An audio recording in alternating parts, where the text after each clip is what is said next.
Court hearings were scheduled as usual that day, the docket packed tight with cases stretching well into the late afternoon. The courthouse buzzed with restless energy, its long, dimly lit hallway crowded with people awaiting their fates. Some slumped on worn benches, clutching divorce papers or property deeds, while others paced nervously, whispering about inheritances they'd fight tooth and nail to claim. The air carried a mix of cheap cologne, sweat, and the faint tang of desperation. As the old saying goes, everyone has their own troubles, and this place was a melting pot of them. "Rise, the court is now in session. Silence in the room." The bailiff's voice boomed, cutting through the low hum of murmurs. Inside the courtroom, a faint scent of polished wood mingled with the stale bitterness of coffee left too long in a pot somewhere down the hall. A sterile hush settled over the space as the trial for the Carter family's divorce and property division kicked off. Emily Carter sat stiffly at the defendant's table, her posture rigid as if she could brace herself against what was coming. Her palms were slick with sweat, slipping slightly against the scratched oak surface in front of her. Every so often her stomach twisted into knots, a sour churn that made her press a hand discreetly to her side. She stole a glance at her public defender, a wiry, frazzled man named Paul Hensley, whose ill-fitting suit strained at the shoulders. He had a nervous tic, a twitch in his left eye, and he shuffled through a messy stack of papers with the frantic energy of someone who'd barely skimmed them over breakfast. She'd met him just twice before today, and both times he'd smelled faintly of cigarette smoke and apology. Emily knew he was no match for the man sitting across the room. Nathan's attorney, James Randall, oozed confidence. He lounged in his chair like it was a leather recliner instead of courtroom furniture, his tailored three-piece suit catching the light just so. Charcoal grey, pinstriped, probably worth more than Emily's entire wardrobe. His silver cufflinks glinted as he tapped a pen lazily against his legal pad. A predator at rest. She'd heard Nathan brag about him once. Best money can buy, Em? Guy's a shark. And there he was, poised to tear her apart. Emily's gaze shifted as Nathan took the stand, his broad shoulders filling out a navy blazer she'd ironed for him a lifetime ago. He adjusted his tie, a silk one she'd bought him for their 3rd anniversary, then flashed a thin, practiced smile at the judge. When he spoke, his voice was smooth as polished glass, each word laced with a subtle venom that only she'd recognize after years of hearing it behind closed doors. "Your Honor," Nathan began, leaning slightly into the microphone, his tone measured but carrying just enough charm to sell it. "I'm a practical man. Always have been. I've built a solid career, 6 figures, full benefits, 401k, the whole deal. This apartment we're fighting over? I bought it outright. Cash on the barrel. Deeds in my name, titles clean as a whistle. You can check the records if you want. It's all there, black and white.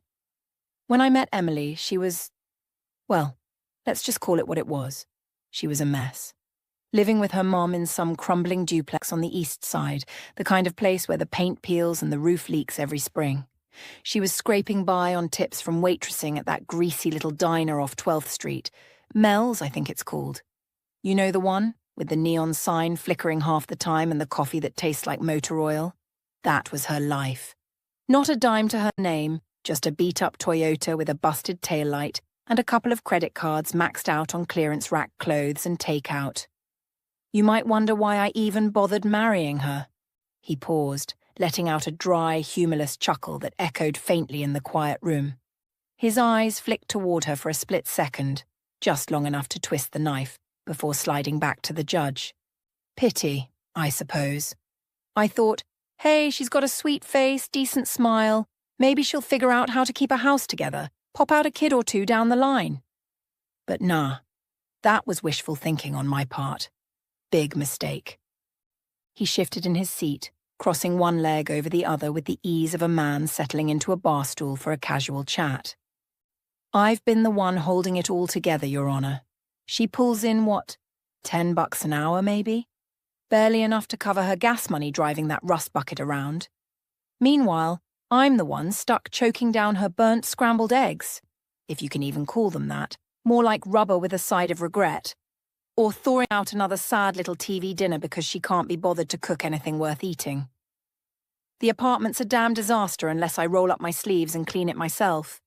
Dishes piled in the sink, laundry spilling out of the hamper, dust so thick you could write your name in it. No kids either, not a single damn thing to show for putting up with her all these years. And the renovations? Granite countertops in the kitchen, new hardwood floors that took me 3 weekends to sand and stain myself, that fancy sectional in the living room that she whined about until I caved and bought it. All my money. My sweat. She didn't lift a finger or pitch in a penny. So yeah, I think it's pretty damn clear the apartment's mine. Frankly, she ought to be thanking me. She's been living rent-free off my dime since the day we said I do. Better than she ever had it crashing on her mum's lumpy couch. Emily's throat tightened until it felt like a fist was squeezing it shut. Her chest heaved with shallow, uneven breaths as she fought to keep the tears from spilling down her cheeks. The air in the room felt thick, suffocating, almost buzzing with the weight of Nathan's words. Every syllable hit her like a hammer striking a nail, driving deeper into old wounds she'd tried to bury. She gripped the edge of the table so hard her knuckles blanched white, the rough grain of the wood biting into her skin. She couldn't hold it in anymore. "That's not true!" she burst out, her voice cracking like a snapped twig, raw and desperate as it sliced through the courtroom's stillness. "He's lying, Your Honor. He's lying about all of it. I worked, I cooked, I tried. He's twisting everything." The judge's gavel came down with a sharp crack, a sound that jolted through her like a gunshot. She flinched, her shoulders hunching instinctively. "Mrs. Carter," the judge said, his voice flat but edged with authority, peering over his wire-rimmed glasses. "You'll have your turn to speak. Control yourself, or I'll have you removed." She sank back into her chair, the cheap cushion creaking under her weight. Her face burned, a flush creeping up her neck as the sting of Nathan's words lingered in her ears like a bad song on repeat. Across the room he smirked, just a flicker of a smile, there and gone in an instant, but she caught it. Emily's public defender, Paul Hensley, leaned over and mumbled something under his breath.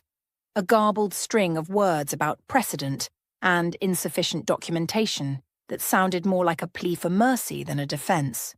His voice was so weak, so unconvincing, that it barely carried past the edge of their table.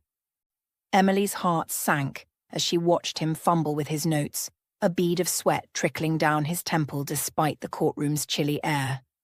She realized then, with a cold, sinking certainty, that it was over. She'd lost the case before the gavel even fell. Her evidence was a flimsy stack of crumpled receipts, a few old bank statements, and a handwritten list of chores she'd kept up with over the years, pathetic scraps next to the polished, airtight arguments Nathan's lawyer had rolled out like a red carpet. Of course, Nathan could afford that kind of firepower. With his 6-figure salary and cushy corporate job, he'd hired James Randall, a top-tier attorney who oozed competence and knew every legal loophole like the back of his manicured hand. Randall had presented Nathan's case with the finesse of a seasoned actor, every gesture and pause rehearsed to perfection. Emily's feeble protests, her shaky interruptions and half-formed rebuttals, only drew stifled chuckles from the courtroom, and it wasn't by chance. On Randall's advice, Nathan had invited a handful of buddies, guys from his golf league and a couple of co-workers, carefully coached to snicker and whisper at just the right moments. They sat in the back row, arms crossed, smirking like they were in on some private joke. "She's delusional," one muttered loud enough to carry. "Thinks she's owed something," another hissed. It was subtle but devastating, a backdrop that painted Emily as desperate, grasping, her claims laughable to anyone listening. When it was finally her turn to speak, Emily stood on unsteady legs, her knees trembling beneath the faded skirt she'd ironed the night before. The words she'd rehearsed in her bathroom mirror for weeks, about the late nights she'd spent balancing their checkbook, the meals she'd cooked even when he complained, the way she'd scrubbed that apartment top to bottom, tangled in her throat. Overwhelmed by the sea of eyes boring into her, she faltered, her voice barely above a whisper. I did try, Your Honor. I worked hard. It wasn't like he said—" She trailed off, her hands twisting together as the judge's impassive stare bore down on her. Then Randall pounced. He steamrolled her with the ease of a man who'd done this 100 times, his voice booming with authority as he called up a witness, a family friend and Nathan's co-worker named Greg Tillman. Greg swaggered to the stand, a stocky guy with a ruddy face and a too-tight collared shirt, flashing Nathan a quick nod like they'd just shared a beer at the bar. "I've known the Carters for years," Greg said, leaning into the microphone with a casual drawl. "Been over to their place plenty of times, Thanksgiving, poker nights, you name it, and I can tell you straight up, Emily's no homemaker. Place was always a mess unless Nathan took charge. Everything rested on him, family finances, household chores, the works. Guy's a saint for putting up with it as long as he did. Who'd want to bust their ass at a stressful job all day just to come home and start cooking dinner? And that apartment? Nathan even borrowed a couple grand from me, just as a friend, to help cover the down payment when they bought it. Emily didn't contribute a cent, nada. She just coasted. The judge's ruling came down like a guillotine. Nathan got the apartment, lock, stock, and granite countertops. The divorce was finalized in a single curt sentence. Emily sat there, devastated, the weight of it crushing her chest until she could hardly breathe. The courtroom buzzed with quiet judgment as people filed out, whispers about what a slob she must be, how she couldn't even cook for her husband, how she'd let the house fall apart. She caught snippets as they passed. No wonder he left her, and some women just don't get it. She wanted to bolt, to find some dark corner and cry until her heart stopped aching, but her legs felt like lead. As she gathered her things, Nathan brushed past her in the hallway, his cologne, the same woody scent he'd worn since their dating days, hitting her like a punch to the gut. He stopped just long enough to sneer, his voice low and dripping with contempt. "Got what you wanted, huh? Thought I was bluffing all this time? Go grab your leftover junk from the spare room, leave your keys on the counter, and goodbye forever. Better head back to your mom's little nowhere town. And the sooner the better. Maybe they'll take you in out of pity." His words cut deeper than anything in the courtroom. Emily's vision blurred with tears, her breath hitching as she choked back a sob.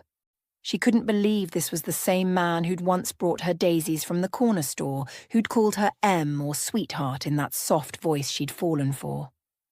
"Nathan," she said, her voice trembling, pleading, "is there nothing human left in you? Things were fine between us not that long ago. All those years together. Does this new girlfriend really mean so much that you'd grind me into the dirt like this? Aren't you ashamed? Why are you doing this? What did I ever do to you to deserve this?" For a split second, Nathan's mask slipped. She saw it, a flicker of something in his eyes, maybe guilt, maybe a memory of the man he used to be, but he buried it fast, hardening his features into that cynical smirk she'd come to dread. "I asked you nicely to give up the apartment, Em," he snapped, his tone sharp enough to slice. "We could have split quietly, no mess, no fuss. But you wouldn't do it the easy way, so this is on you. And she's not just some girl, she's my boss's daughter, okay? Do you even get what that means for me? My career's about to skyrocket. Her dad's got connections, and once we're married, he'll set me up sweet. Maybe she'll even give me a kid. Something you couldn't manage. You're dull, Emily. Boring as hell. Life with you was like watching paint dry, and I'm done with it." He turned on his heel and strode off, his polished loafers clicking against the tile, smug as ever in his victory. Emily stood rooted to the spot, sobs breaking free now, ragged and unstoppable. She was shattered, emotionally gutted, defeated in a way that left her hollow. People brushed past her in the hallway, some casting pitying glances, others ignoring her entirely, but she barely noticed. Her life had cleaved clean in two, before this nightmare and after. Paul Hensley shuffled up beside her, adjusting his crooked tie and muttering something about appealing the decision. "There's still time, you know," he said, his voice nasal and uncertain. "We could file something, maybe dig up more evidence. I mean, It's not over, right?" He scratched the back of his neck, clearly eager to be done with her and his modest fee. But Emily didn't believe a word of it. She shook her head faintly, staring at the floor as tears dripped onto her scuffed shoes. Nothing could change this. Not now. Her life, everything she'd built, everything she'd been, was gone. Before had been a brighter chapter, a stretch of happier days when life seemed to hum along smoothly. Back then, Emily and Nathan had clicked despite their mismatched roots. She came from a modest family, her dad a mechanic, her mom a part-time cashier at the local grocery, their house a squat little ranch with peeling siding and a patchy lawn. Nathan, though, grew up in a cushier world. His folks owned a sprawling colonial with a wraparound porch, his dad a mid-level exec at an insurance firm, his mom a homemaker with a knack for gardening. His job as a project manager paid handsomely, a stark contrast to Emily's gig as a school aide, where she earned just enough to cover gas and the occasional coffee splurge. Right after their wedding, a small affair at a community centre with folding chairs and a potluck spread, they'd moved into their own place, a cosy 2-bedroom apartment downtown. Nathan's mom, Linda, popped by often, toting casseroles or clippings from her rose bushes. She took to Emily right away, charmed by her quiet warmth and the way she'd fuss over the smallest kindness. Linda didn't see any glaring flaws. Sure, she'd raise an eyebrow now and then about the lack of grandkids, but she'd wave it off with a shrug. Some things take time, she'd say, knowing Emily had health troubles that made conceiving a long shot. Nathan wasn't always so forgiving. His frustration would slip out in little jabs, sharp enough to sting but veiled as offhand remarks. "You're at that school all day, surrounded by kids," he'd mutter over dinner, poking at a plate of her chicken casserole. "And yet we're still empty-handed." Emily would force a laugh, her fork trembling slightly as she speared a carrot, but inside, it gnawed at her.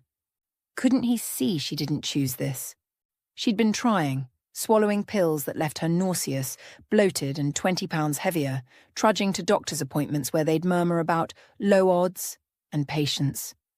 The meds turned her stomach and dulled her energy, but she kept at it, hoping for a miracle that never came.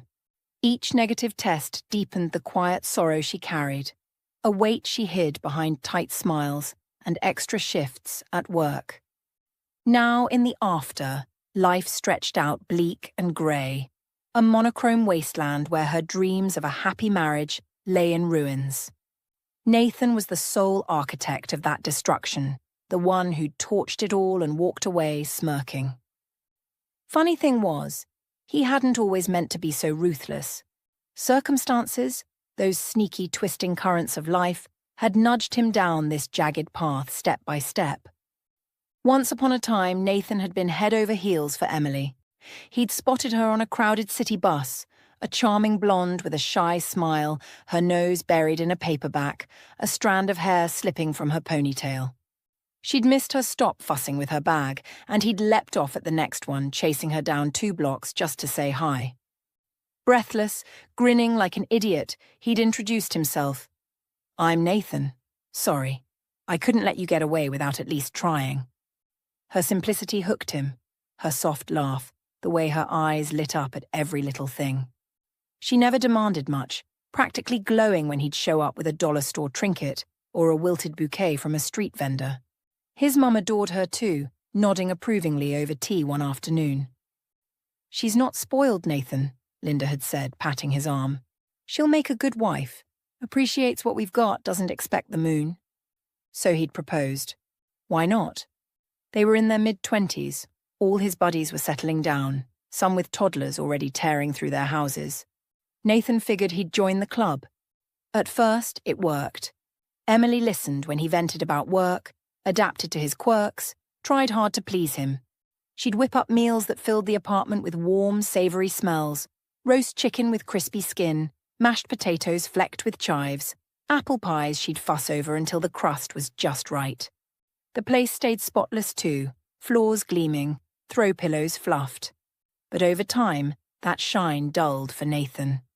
The routine grew stale, then grating. And Emily? She'd put on weight from those fertility meds, her once petite frame softening into curves he didn't recognize. She wasn't the waifish girl he'd chased down the street anymore, and he couldn't, or wouldn't, hide his irritation. He started craving a spark, something fresh to jolt him out of the monotony. It found him at a work party he'd gone to solo. Emily had begged off with a headache, and he hadn't pushed. There, across a room buzzing with laughter and clinking glasses, he met Irene. She was lively, carefree, all sharp wit and bold lipstick, her dark hair tumbling over one shoulder as she tossed barbs at him over a martini. Their banter turned into late-night drinks, then stolen weekends, then a full-blown affair. Nathan didn't plan to ditch Emily, not at first. He liked the setup, calm stability at home with her, thrilling passion with Irene on the side. Irene didn't mind either. Early on, it was just a game to her, too. A fling with no strings. Nathan knew she was his boss's daughter, Elliot Grayson, a hulking man with a corner office and a temper. But Elliot stayed in the dark until some loose-lipped co-worker ratted them out. When the boss caught wind, he erupted. He summoned Nathan to his office one rainy afternoon, the door slamming shut behind them with a thud that rattled the framed awards on the wall. Elliot loomed over his desk, his voice a low growl. "Listen up, Carter, I won't say this twice. You've got a choice to make, right now, your wife or my daughter. I strongly suggest Irene. Pick Emily, and you're out of here today. No severance, no references. I pay you damn well. Good luck finding that kind of gig again. And trust me, I'll make sure no one touches you. I've got friends everywhere. You'll be sweeping streets or flipping burgers if you're lucky. I won't let you disgrace my family cheating on your wife and screwing around with my girl. Decide." The ultimatum hit like a freight train. What choice did Nathan have? He went all in on Irene, especially since she'd warmed to the idea of marrying him after her dad's blessing. What's to regret, he told himself, pacing his office late one night. Emily's from some podunk town, dirt poor. Sure, she's pretty, or was. I was young and stupid when I married her, didn't think it through. Mom liked her, fine, but that's not enough. This question mark. This is a golden ticket. Irene's connected, her dad's loaded. I'd be an idiot to pass this up. He didn't spare a thought for the wreckage he'd leave behind, the pain he'd carve into Emily's life. His focus narrowed to keeping Elliot happy, and maybe snagging a promotion as a perk for tying the knot with Irene. Nathan was a jerk, plain and simple, no sugarcoating it. Emily's world tilted off its axis the night Nathan came home late, his tie loosened and his shirt rumpled, with a dolled-up woman trailing behind him. She was all curves and confidence, her heels clicking against the hardwood floor Emily had polished 100 times. Irene, his mistress bold as brass, stood there in a tight red dress that screamed money, her glossy lips curling as Nathan wrapped an arm around her waist and hugged her right in front of Emily, like it was nothing. His voice was flat, almost bored, as he dropped the bomb. "This is Irene, the woman I love. I'm done with you, Emily. I'm filing for divorce, and we're splitting the apartment. Yep, you heard me right. I'm confident it'll stay mine. No hysterics, please. Just life. Pack your stuff and get out. Now." Emily stood frozen, her mouth dry, words lodged somewhere deep in her chest. Irene strutted around the living room like she already owned it, her manicured fingers brushing over the furniture. She snatched up their framed wedding photo from the mantel, a snapshot of a younger, beaming Emily in a simple white dress, Nathan grinning beside her, and smirked at it like it was a thrift store find. These walls could use a fresh coat of paint, maybe a bold teal or something chic. And the bedroom layout? Total disaster. We'll gut it, rearrange everything. But that view? She sashayed to the window, peering out at the park and the river glinting under the streetlights. Park and river right there. Gorgeous. Oh, honey, don't forget to change the locks once she's gone. We don't need strangers waltzing into our little love nest, do we? Irene shot Emily a smug, sidelong glance, her eyes gleaming with triumph. Nathan fawned over her, nodding like a puppy eager to please. "You're right, babe. Teal would pop. And yeah, locks are first on the list." They acted like Emily was a ghost, already erased from the scene, She hadn't even managed to stammer a response, but they didn't care. They'd decided her fate without a second thought, rewriting her life in a matter of minutes. Tears streamed down Emily's face as she stumbled to the bedroom, grabbing a duffel bag from the closet. She shoved in clothes, jeans, sweaters, a frayed nightgown, her hands shaking so badly she dropped a sock and left it crumpled on the floor. She had no choice. That night she crashed in a cheap hostel downtown, the kind of place with stained carpets and a flickering neon sign out front. The room smelled of mildew and cigarette smoke, and she lay on a lumpy mattress, clutching her phone, passport, and wallet under her pillow to keep them safe from the rough crowd muttering in the halls. Like it or not, she couldn't stay under the same roof as Nathan and Irene. She had to find somewhere, anywhere, fast. The next evening, bone-tired from scouring rental listings on her phone, she lucked into a tiny guest house on the city outskirts. A school friend, Jen, had texted her about it. Landlady's chill. Inherited it from her aunt. Won't gouge you. Emily met the woman, an older, no-nonsense type with a smoker's rasp, who barely glanced at her ID before handing over the keys. Rent's due first of the month. Keep it clean. It wasn't the apartment. No granite counters, no river view, just a bare-bones box with a sagging couch, a hot plate, and a twin bed shoved against a cracked window. But what could she do? Her budget was a threadbare string, and she'd scrambled to grab it. Moving her few belongings was a quick, sad affair. Some clothes, a box of books, a chipped mug she'd always liked. She hadn't accumulated much in the marriage, and now she saw why. Nathan had always kept the good stuff his. Emily tried to steel herself for court, scribbling notes on napkins and gathering flimsy arguments to prove she deserved half the apartment. She dug up old utility bills she'd paid, a lease agreement with her name scribbled next to his, anything to show she'd been part of it. But what could she really offer against Nathan's slick evidence and high-priced lawyer? She pinned her hopes on Paul Hensley, her public defender, praying he knew the legal ropes well enough to fight for her. Deep down, though, doubt gnawed at her. Her school nurse salary, barely above minimum wage, couldn't stretch to a decent attorney. Paul had skimmed her documents in their first meeting, his tie stained with what looked like mustard, and given her a skeptical shrug. "We've got a shot, I guess," he'd muttered, scratching his stubbly chin. "I'll fight for your rights. Don't worry." But his promises felt as thin as the paper they were written on. And now the grim reality. No husband. No home. Emily couldn't wrap her head around how fast it had all unraveled, how the life she'd clung to had slipped through her fingers like sand. Worn out from the day, she trudged back to the guest house as dusk settled over the outskirts, the walk from the bus stop stretching longer than it should have. Her sneakers scuffed the gravel path, and she fumbled for her keys in the dim light, her breath fogging in the chilly air. That's when she noticed it, a crisp white paper peeking out from under the door, its edge fluttering slightly in the draft. "What's this?" she murmured, exhaustion slurring her words. "A utility bill? But the landlady said those go straight to her. She'd just tell me what to chip in for electricity, water, heat." Curious, she bent down and plucked it up, her fingers brushing the cold concrete.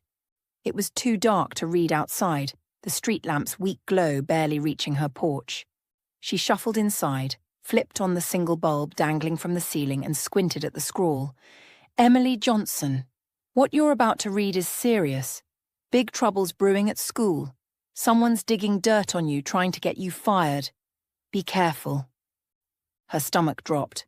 Who'd left this? Hardly anyone at school knew she'd moved here. Jen, maybe, but she wouldn't pull something this cryptic. Puzzling over the mysterious warning, Emily tossed her bag onto the couch and tidied up on autopilot, wiping down the hot plate, stacking her books on a wobbly shelf. She forced down a slice of stale bread with peanut butter, her appetite gone, then crawled into bed. Work loomed tomorrow. She couldn't skip it, note or no note. She tried to dismiss it as a prank. Her job wasn't the kind anyone schemed over. She wasn't a doctor or a judge, just a school nurse handing out band-aids, checking temps, giving vaccines. What dirt could there be? But the next morning, As soon as she stepped into her cramped office at Lincoln Elementary, still smelling of antiseptic and crayons, the principal's voice crackled over the intercom. "Emily Johnson to my office now." Gerald Thompson was an arrogant man, a petty tyrant with thinning hair and a permanent sneer, who treated staff like pawns in his little kingdom. He dismissed their opinions, hoarded power like a dragon with gold, and had a knack for twisting lies into truth. The staff despised him. Some had lodged complaints with the district about his harsh tactics and ethical lapses, but most just bowed their heads or grovelled to stay on his good side. Emily trudged to his office, her stomach knotting. He sat behind his desk, tapping a pen against a stack of papers, and fixed her with a cold stare. "Your office is getting inspected today. We're checking for expired medications. Thought you should know." The note flashed in her mind, sharp and sudden. So that's what it meant, she thought. But who wrote it? How'd they know? She wasn't too worried. Her office was her sanctuary, medications neatly labelled in locked cabinets, records pristine, vaccines on schedule. She'd always been meticulous, a habit drilled into her at nursing school where she'd graduated with honours. Landing this job had been a breeze. She loved the kids, their gap-toothed smiles and endless questions. Still, a flicker of unease crept in as she nodded and left his office. Could Thompson be plotting something? She walked slowly down the hall, her sneakers squeaking on the waxed floor. She passed Steve, the janitor, hunched over a loose railing with a screwdriver. He straightened up as she approached, his weathered face tightening as their eyes met. He looked like he wanted to speak, his mouth twitched, but he hesitated, then turned back to his work. He's acting odd, Emily thought, her pulse quickening. Like he knows something. She shook it off, checked the kitchen and cafeteria as usual, approving the day's menu of chicken nuggets and carrot sticks, then returned to her office. Moments later, Thompson barged in, an inspection team trailing him like a pack of hounds. Two stern-faced women in district polos, clipboards in hand, didn't just check the drugs. They combed through everything, drawers, files, even the trash can under her desk. The office was fine, spotless as always. But the medications? A disaster. Expired bottles of cough syrup, epinephrine pens past their date, even a few drugs like sedatives, not allowed in a school setting. Oh my God, Emily's heart raced, her palms clammy as she stared at the mess spilling from her cabinet. Who set me up? Why? The only other key is with Thompson. Did he do this? She'd checked everything last week. It had been perfect. Thompson stood calmly amid the inspectors, arms crossed, his expression a mask of fake regret. "I'm sorry I didn't catch this sooner," he said, shaking his head. "I trusted her too much, clearly a mistake." He turned to Emily, his voice dripping with mock disappointment. "How could you let us down like this, Emily? I never thought you'd be so careless. You know this kind of negligence isn't tolerable in a school, with kids involved. Were you treating them with expired drugs? Putting them at risk?" She wanted the floor to crack open and swallow her whole to escape the weight of those accusations. They scolded her like a child caught stealing cookies, their voices sharp and condescending, all for something she hadn't done. She stood silent, sensing her protests would bounce off their smug certainty. This was a setup, plain as day. It hurt, a deep aching sting, and tears welled up, but she clenched her fists and held them back with raw willpower. Her throat tightened until she couldn't speak, couldn't even breathe right. The inspector's verdict snapped her back to reality. "Mr. Thompson, call a staff meeting and address this," one said, scribbling on her clipboard. "This can't be ignored. It's about the kids' health and safety. No joking matter. And you, Emily, start job hunting. Be more careful next time. You're getting off easy. Could have been worse." The inspectors filed out, their clipboards tucked under their arms, leaving Emily alone in her office. She stood frozen, crushed beneath the weight of lies and betrayal that had just unravelled her life. "How can they ruin someone so easily?" she whispered to herself, her voice barely audible over the hum of the air vent. For what? Her head throbbed with a dull, insistent ache. Her heart sank into a pit of despair, and tears stung her eyes, blurring the familiar outlines of her desk and cabinets. Her legs buckled, and she collapsed into her chair, the worn cushion creaking under her weight. Sobs broke free, raw, choking gasps that echoed in the small room. She might have stayed there forever, drowning in her misery, if a senior student hadn't burst in, breathless and wide-eyed. "Ms. Johnson, they need you in the teacher's lounge. Quick!" What now? Emily thought, a fresh wave of dread washing over her. Another humiliation to finish me off? She dragged herself to the sink in the corner, splashing cold water on her face until the sting numbed her cheeks. Her reflection in the chipped mirror showed puffy eyes and splotchy skin, but she didn't care. She trudged to the lounge like a prisoner heading to the gallows, her sneakers scuffing the linoleum with every reluctant step. Inside, the teachers sat clustered at round tables, sipping coffee from styrofoam cups, their low chatter halting as she entered.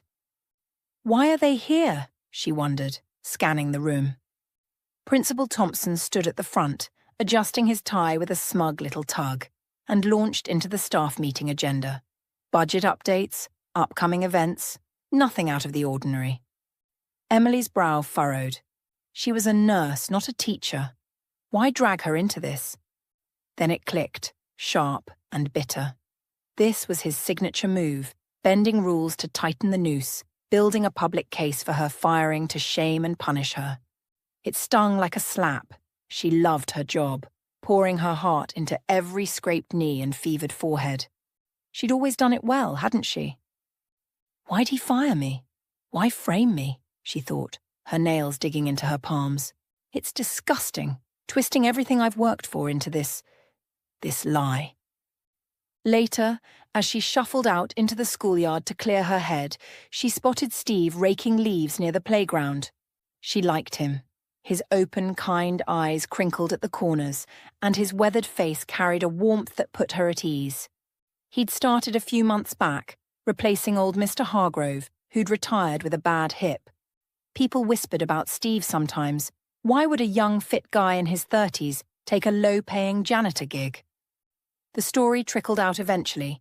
He'd been a taxi driver until a drunk sped through a red light and smashed into him 2 years ago.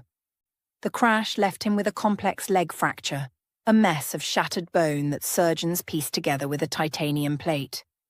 It held for a while, but now it was causing trouble. Pain flared up when he stood too long, and he limped noticeably by midday.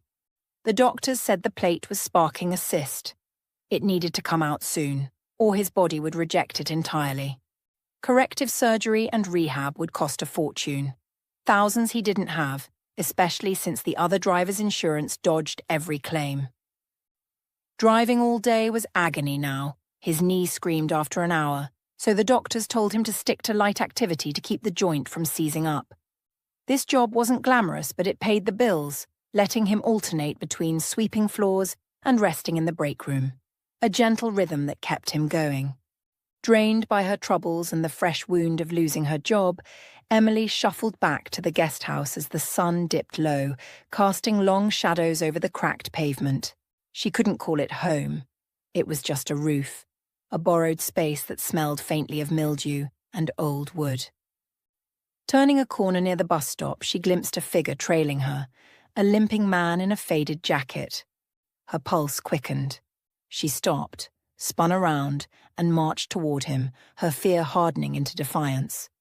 "Why are you tailing me, Steve?" she asked, half joking to mask the knot in her stomach. What if he grabbed her? He seemed decent, but after today, who could she trust? "No worries, Emily, relax," Steve said, raising his hands with a sheepish grin.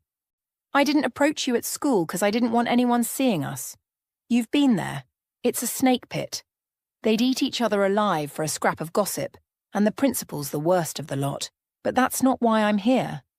"Wait," she interrupted, her voice sharp as the pieces clicked. "Explain this clearly. I'm lost after that damn meeting." "Oh, I get it. You wrote that note, didn't you? How do you even know where I live?" "Simple," he said, leaning against a lamppost to ease his leg. "No big secret. Everyone at school's been buzzing about your divorce. Word travels fast in a place like that. And your friend, Jen, she's the one who tipped you off about this place, right? She mentioned it to a few folks." Anyway, the day before that inspection, I was fixing a cabinet in the 5th grade classroom, door cracked open, just minding my own business. I overheard Thompson in the hall talking low with some guy I didn't recognize.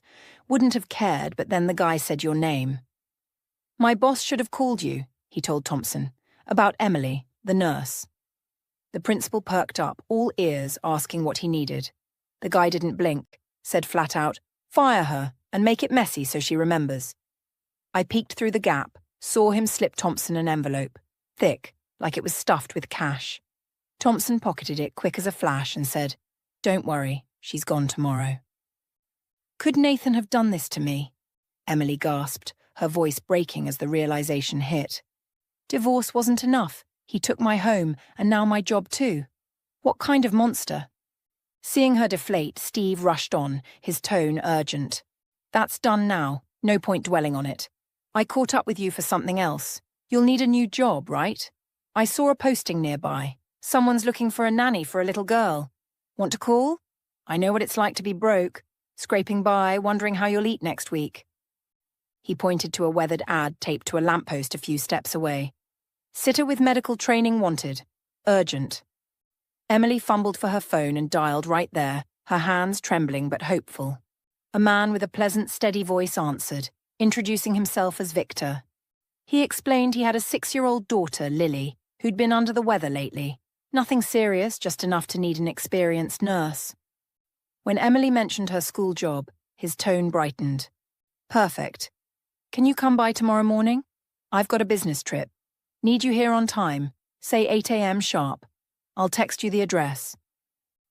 Steve watched her face soften, a small smile breaking through as she hung up. Phew. They took me, she said, exhaling a shaky laugh. Temporary, but better than nothing. I can pay my bills. Thanks, Steve. Why are we standing out here in the cold? Come in. I'll make dinner, brew some tea. Nothing fancy. I live pretty simple, but you're welcome to what I've got. Steve's eyes lit up at the invite, a grin tugging at his lips. Don't have to ask me twice. They stepped into the guest house and she set to work, boiling water on the hot plate, slicing bread, digging out a jar of jam from her meager stash. They lingered over tea, the steam curling up between them as they traded stories. Emily spilled it all, losing the apartment, Nathan's betrayal, the way he'd paraded Irene around like a trophy. Steve listened, nodding, then opened up too. I get it. My girlfriend bailed after the crash, didn't want the baggage. Found some richer guy with a flashy car and no limp. Stung like hell. I did so much for her. Helped her folks build a cottage out in the sticks, hauled lumber in the rain, always tried to keep her happy. That's the thanks I got. Now I don't bother looking. Who'd want a janitor with a paycheck that barely covers rent? I live alone, trying to save for that surgery, but it's a pipe dream. Every dime gets eaten up. They parted with a warm handshake, agreeing to be friends.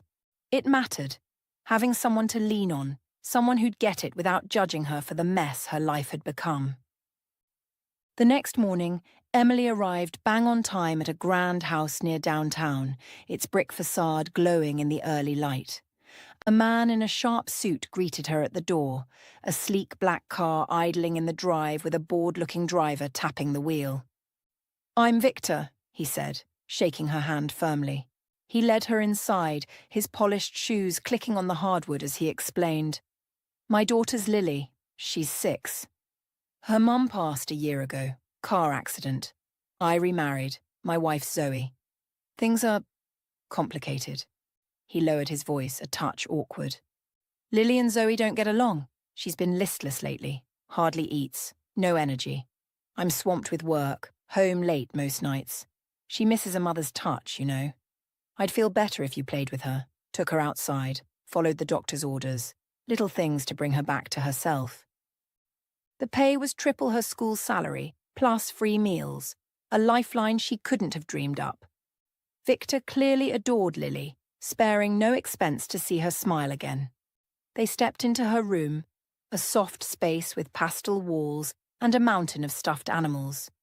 A pale little figure lay under a quilt, her dark hair fanned across the pillow, eyeing them warily as they entered. How are you, sweetie? Victor asked, his voice gentle as he knelt by her bed. Hungry at all? This is Emily. She'll be with you now. I think you'll be pals. Sorry, kiddo, I've got to run. Big meeting. He kissed her forehead, and Lily clung to his sleeve for a moment before he pried himself free and hurried out. Emily sat beside her, taking her small hand with a reassuring squeeze. She checked her pulse, steady enough, if a bit slow. A bright yellow plush duck perched on the nightstand caught her eye. Your favourite, I bet? She asked, nodding at it. Yeah, Lily whispered, her voice faint but warming. I sleep with it. But Aunt Zoe, my new mom, she laughs, says I'm too old for toys. What's wrong with that? Emily grinned, leaning in like they were sharing a secret. I had a bunny as a kid, grey, floppy ears. Took it to school once, hid it in my backpack so the teacher wouldn't see. Got me through some rough days. Lily's eyes sparked, a hint of a smile tugging at her lips. They chatted, and she opened up about her little world, liking strawberry ice cream, hating math, missing the swings at the park. Emily had a knack with kids, a rare ease that drew them out like flowers to sunlight. She coaxed Lily out of bed, helped her wash up with a damp cloth, and even got her to nibble some toast. The housekeeper, a stout woman named Marta, who doubled as cook, was floored when they shuffled into the kitchen asking for tea and a roll with chocolate spread. Good job, Lily. Eating like you should, Marta praised, her hands on her hips. You're all skin and bones, love. Need some meat on you. They didn't notice a tall woman sweep in, yawning wide in a flashy silk robe that shimmered under the lights. Zoe ignored everyone at first, barking at Marta. Coffee black, no sugar and make it quick. Only then did she spot Lily sipping tea at the table, Emily beside her. Under Zoe's sharp gaze, Lily shrank, mumbling a timid, "Good morning." "Morning, sure," Zoe snapped, her tone cutting. "So you're eating now?" "About time. Always playing sick, whining, nothing pleases you." She flicked her eyes to Emily, sizing her up. "You're the one Victor hired. Fine, try getting her on her feet. I'll be watching. Don't think it'll be a cakewalk. And check her meals with me. Pastries aren't breakfast. They just make you fat." Emily saw it instantly. She and Zoe wouldn't click. No point fixating on that, she told herself. My job's making Lily happy. That's what counts. And it worked. She bonded with Lily fast, heading over each morning with a bounce in her step, inventing games like hide and seek with the plush toys, reading adventure stories, watching cartoons on a beat-up tablet. Lily confided in her one afternoon, her voice small but steady. I don't like Zoe. She's mean, makes me call her mom. I put up with her for Dad, he asks me to. But he doesn't see she doesn't love him, just pretends. When he's home, she's all nice to me, fussing over him like a perfect wife. When he's gone, she's cold, yells at me, says I'm in her way. I miss my real mom. She was the kindest, called me her doll, braided my hair, said I was her joy. Dad was happier then, always smiling, not like now. Emily was stunned but kept her tone light, probing gently. Have you told your dad Zoe's mean to you? Maybe he doesn't know. He loves you so much, I can tell. Lily sighed, picking at her quilt. I used to. He'd frown, think I'm jealous, tell me to listen to her. Then when he leaves, she gets madder, calls me a tattletale, says I'm trying to ruin things. So I stopped. He wouldn't believe me anyway. Tough spot, huh? Emily said, squeezing her hand. Well, we're pals now. You can tell me anything. It's easier together, right? Lily brightened, nodding eagerly. She lit up for Emily's visits, sulking when she left. Emily noticed Victor and Zoe's marriage was fraying too. Marta confirmed it over a hushed chat in the kitchen. Zoe lived for herself, acting like a queen while Victor slaved away at work, barking orders at staff, his shoulders perpetually slumped. The help sighed in relief when Madam, as Marta dubbed her, breezed out for massages, shopping sprees, or cocktails with her gaggle of friends.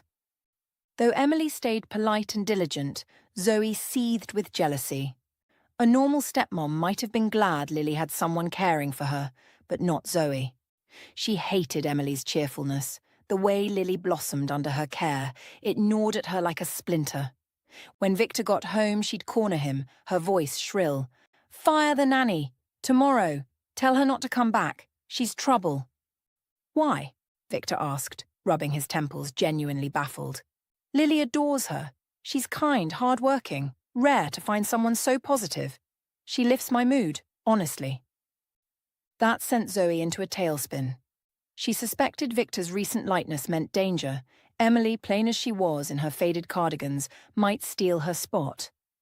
Lily clung to Emily, sobbing when she left, brushing off Zoe's half-hearted attempts at affection. Every time Victor praised Emily, his warm glances lingering a beat too long, Zoe's stomach twisted. She nitpicked Emily's every move, hovering over meals, snapping about crumbs, desperate to sabotage her and crow to Victor about some invented failure. After the school ordeal, Emily had learned to cover her bases. She started recording anything Zoe might twist against her or Lily, snippets of conversations, timestamps on photos, building a shield of proof against false claims. Before Emily came along, Zoe had neglected Lily's growth entirely. No preschool to spark her curiosity, no walks to stretch her legs, no playmates to giggle with, though Lily ached for friends her age. Zoe didn't care. Lily was an afterthought, a shadow in her self-absorbed world. But once Emily stepped in, things shifted. As Lily grew stronger, eating hearty meals of oatmeal with honey or grilled cheese she'd nibble with a shy smile, she joined Emily on outings to a nearby park. The air there smelled of damp grass and pine, and the playground buzzed with kids. Lily took to the swings first, her skinny legs pumping as Emily pushed gently from behind, then ventured to the sandbox, her small hands patting lumpy castles into shape. She made a friend, a gap-toothed girl with pigtails, then another, a boy with a soccer ball who challenged her to a race. She'd come home flushed and chatty, devouring dinner with an appetite Victor hadn't seen in years. He noticed her rosy cheeks, the way she'd ramble about feeding breadcrumbs to pigeons with Emily, her eyes bright with stories. Zoe despised every second of it.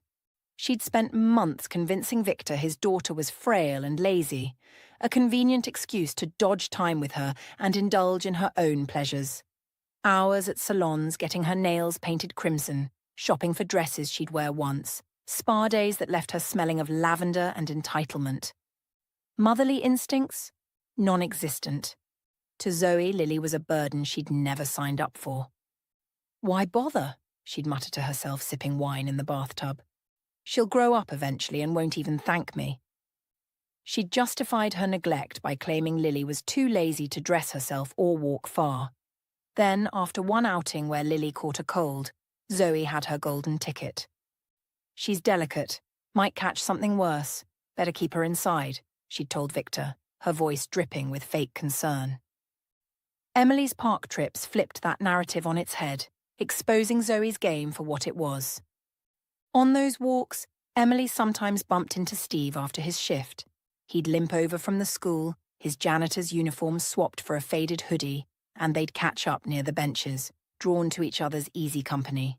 Lily, missing her dad's constant business trips, adored Steve's gentle lessons, how to balance on a bike, wobbling at first, or kick a soccer ball without tripping over her own feet. One breezy afternoon, Zoe tailed them, lurking behind a row of oaks with her phone out.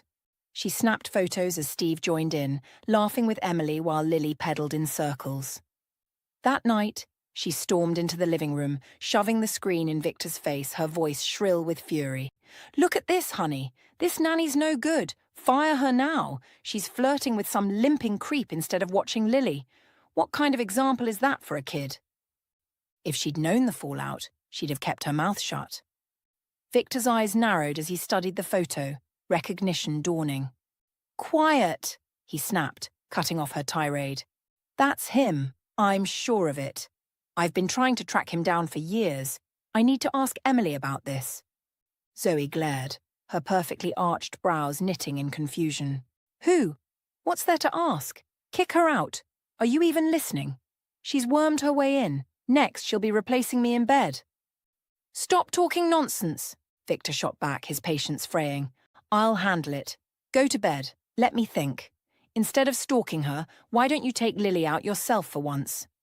Furious, Zoe stormed off, her robe swishing behind her, another plan foiled.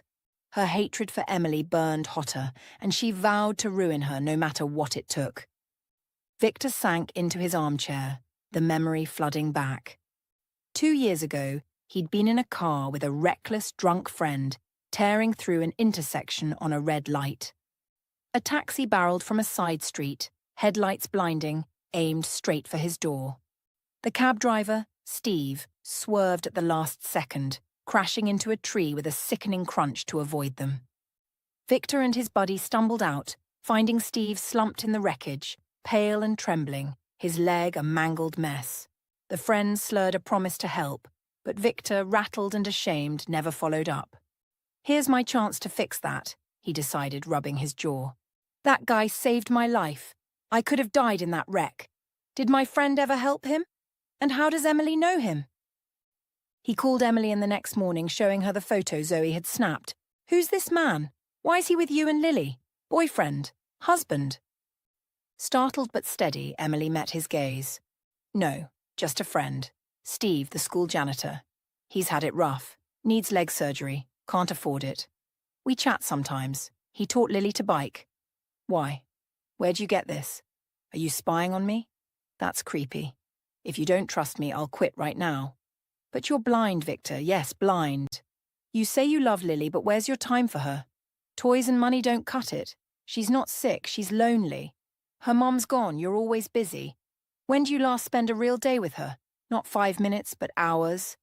I could say plenty about your wife too, but I'll bite my tongue. So, am I fired?" Victor was floored, not offended, but jolted awake. "You're right," he stammered, running a hand through his hair. "I've been too busy. Trips, meetings, emergencies. I tell myself it's for them, so they're set. But who am I kidding? I can't remember my last day off. That's it. Tomorrow, we're all going to the park. Promise you'll introduce me to Steve. I owe him my life and want to help. Firing you? No way.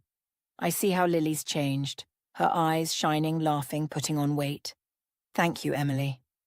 Lily beamed at the park plan, bouncing on her toes, maybe her best day ever. Zoe sulked, grumbling about wasting a day on that kid, and fought Emily joining them, but Victor put his foot down. At the park, Zoe felt sidelined as Lily babbled to her dad, sticking close to him and Emily, who tied her shoelaces and wiped mustard off her chin like a mom. No one noticed Zoe brooding by the picnic table. When Steve limped over, Zoe was speechless. Emily greeted him warmly, Lily tugged Victor forward to meet Uncle Steve, and the men stepped aside for a long talk. Zoe fumed, tapping her foot. "What's taking him? Let's go. My head hurts." Lily piped up, her voice bright. "Go home and rest, Zoe. We'll keep playing. Emily, help me on the rope course. I'm scared to do it alone." Emily agreed, thrilled she'd reached Victor. She'd also had a guard install a discreet camera in Lily's room while they were out, a safeguard against Zoe's schemes, proof of her behaviour when Victor was away. With Zoe gone, everyone relaxed. Park games morphed into lunch at a diner, then a movie with popcorn. Victor and Steve hit it off, and Victor vowed to fund Steve's surgery, brushing off protests. "You saved me, Steve. I owe you. No young guy should suffer like that." Victor kept his word, found a clinic, a top surgeon, and covered every dime. Steve went in for surgery, grinning through the nerves. Victor left on another trip, trusting Emily with Lily but questioning his marriage to Zoe. Her initial allure, youth, beauty, that bold confidence, felt hollow now. What good was a gorgeous wife who griped non-stop, demanded cash for her whims, and offered nothing but shallow chatter? He grew fonder of Emily. She wasn't stunning, short, curvy, with a wardrobe of thrift store finds, but she made him feel at ease, like slipping into a favourite jacket. Her way with Lily was pure magic. He mulled it over on late flights, torn about confessing his feelings. Back from his trip, Zoe faked missing him, her voice syrupy, but it rang false. She whined about Emily again. "This can't go on. Since that nanny showed up, Lily's impossible, rude, disobedient." She stopped her pills. Doctor ordered. and lets her eat ice cream and junk. Do something. Victor, fed up, said he'd handle it and crashed, too tired to argue. The next morning, while Zoe slept in, the guard slipped him the camera footage. Early morning, pre-Emily, Zoe shoving Lily out of bed. Up, wash and eat. Do I need to beg you every day? Lily rubbing her eyes. Okay, can I wait for Emily? She's braiding my hair. I got the bands ready. I'm getting up. Don't yell. Zoe exploded. Obsessed with that nanny. She's spoiled you rotten. You're too big for this nonsense. Go wash. You're such a pain. Whining every damn day. I'm not here to pamper you. It happened daily without Emily there. Another clip showed Lily racing to Emily, joyful, as they did puzzles and read. Emily patient, loving, tucking a strand of hair behind Lily's ear. Victor knew what to do. He sent Emily and Lily out for ice cream, then stormed to Zoe, still lounging in bed at noon, scrolling her phone. He yanked off her blanket. Get up, pack, and leave. We're done. I know how you treated Lily when I'm gone. You snake. I couldn't figure out why she was sick. She just wanted attention. Why marry me if you hate my kid? Zoe flailed, pleading, her voice shrill. What? I love you and Lily. The nanny's twisting this. She's the snake, ruining us. Don't trust her. Fire her. Victor shoved the tablet in her face, the video rolling. Checkmate. She packed, cursing Emily, blaming her for everything as she stuffed designer bags with clothes. Lily breathed easier, no more bullying. She and Emily grew closer. One evening, Lily slipped and called her mom, soft and natural, straight from the heart. Emily's breath hitched, and she hugged her tight. Oh, sweetie, you don't know how much that means to me. She rarely thought of Nathan now, her heart quietly turning to Victor. It scared her. Wrong, she told herself, to feel this for her boss. She fought it, avoiding his eyes, keeping her distance. Alone at night, though, she dreamed of his arms around her happiest fantasy. When Victor looked at her, she blushed, her cheeks flaming. He struggled too, drawn to her like a magnet, warmed by her presence, dimmed when she left. He wanted to confess but feared her reaction, her fresh divorce, her bond with Steve.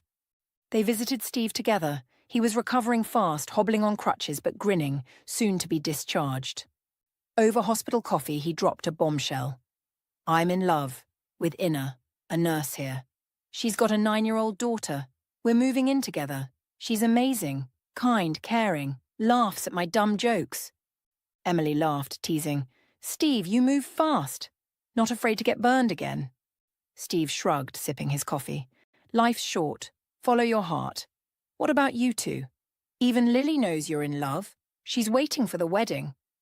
Emily flushed, stammering. Victor seized the moment, his voice steady but soft. You're wiser than me, Steve. I've been an idiot. Emily, I love you, have for a while. Be my wife. We're already a family, say yes.